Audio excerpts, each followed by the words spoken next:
Paljud kindlasti võivad seda ka peast lugeda. Meie isa, kes sa oled taevas. Meie isa.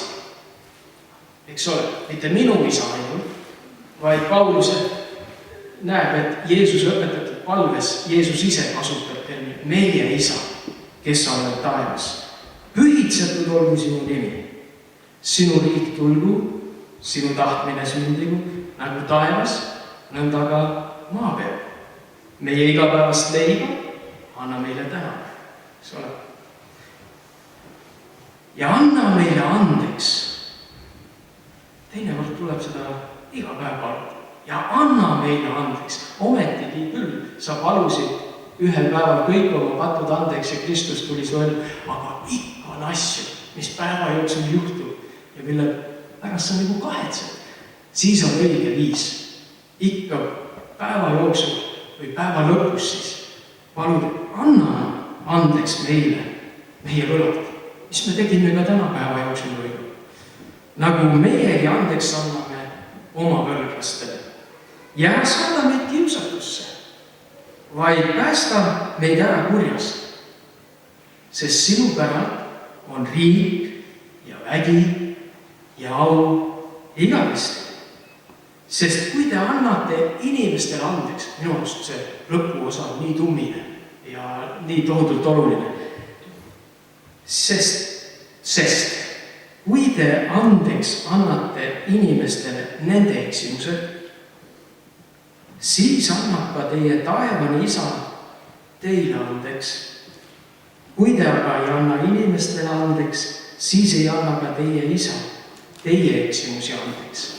Vaadake, milline tugev seos. Nii et andestada on meie elu üks osa ja pidev osa. Ikka juhtub elus asja. Ja tuleb andeks anda. Seda Paulus õpetab, seda Jeesus ise õpetab. Jeesus andis meile kõik andeks, kujutad ette, kui palju sa olid paha teinud enne, kui palju oli Paulus paha teinud enne. Ja siis ühe hetkega Jumal annab andeks. Aga Paulus saab aru ja Jeesus ka ütleb, et tegelikult on asju iga päev, mis juhtuvad, mis vajavad andeks palumist.